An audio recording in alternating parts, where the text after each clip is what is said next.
Dans l'univers politique et médiatique de la Côte d'Ivoire, certains noms apparaissent brusquement, prennent de la place puis disparaissent mystérieusement. Parmi eux, un homme, un activiste, un personnage dont le nom revient dans toutes les discussions depuis septembre 2025. Eh bien, il s'agit de Ziggy.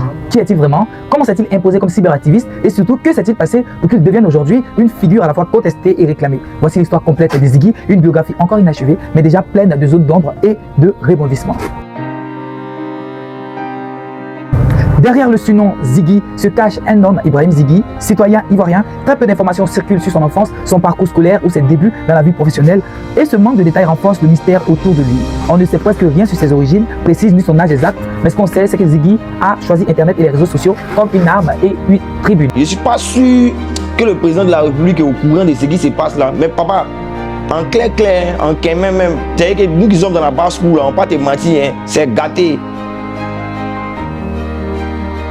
Ziggy apparaît sur la scène publique à travers ses interventions en ligne. Il s'impose progressivement comme l'un des meilleurs cyberactivistes, un de ces nouveaux militants numériques qui utilisent Facebook, TikTok ou encore YouTube pour donner leur avis, mobiliser ou critiquer les autorités.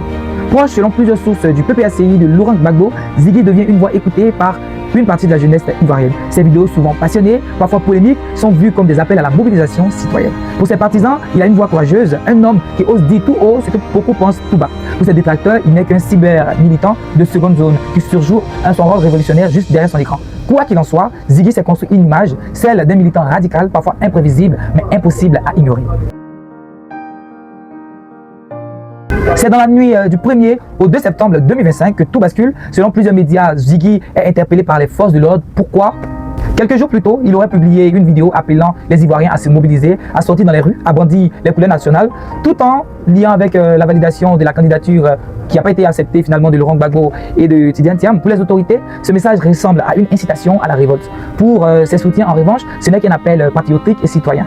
Mais à partir de ce moment, le destin de Ziggy change radicalement. Mais tellement vos pensées sont diaboliques, vos pensées sont lugubres, ténébreuses, sombres. Non, on tague la police. Non, il a dit que les gens n'ont qu'à sortir, n'ont qu'à s'apprêter la finale. Vous avez menti sur cette opposition d'être des criminels. Mais où sont ces criminels?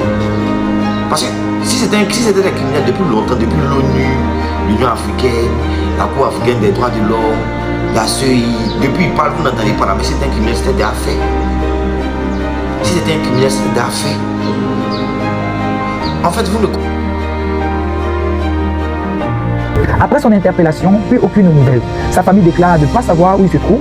Des individus armés, ils ont sauté partout, ils sont rentrés dans la maison, ils ont tout pris, ils ont emporté la télé, ils ont pris de l'argent, ils ont pris, ils sont partis de la maison de mon fils, ils ont tout emporté, des individus armés. Je suis parti à la DST, la DST m'a répondu que l'enfant n'est pas là-bas. Je suis allé à Sebroko, les gens m'ont reçu, ils m'ont dit l'enfant n'est pas là-bas. Je suis parti à la préfecture de police, l'enfant n'est pas là-bas. Je suis parti à PL. Son avocat, maître Dakouri Tapi, annonce publiquement que ses proches ont décidé de porter plainte pour enlèvement et séquestration. Je suis effectivement maître Tapi, avocat. Vous vous rappelez certainement, hier vendredi 5 septembre 2025, à la demande de la famille, nous avions déposé une plainte au bureau du procureur pour enlèvement, séquestration et détention illégale. La disparition de Ziggy soulève de nombreuses questions. Est-il détenu secrètement par les autorités? Est-il victime d'un règlement de compte politique? Ou cherche-t-on simplement à faire taire une voix trop bruyante? Les questions restent posées. À ce jour, aucune réponse officielle n'a été donnée.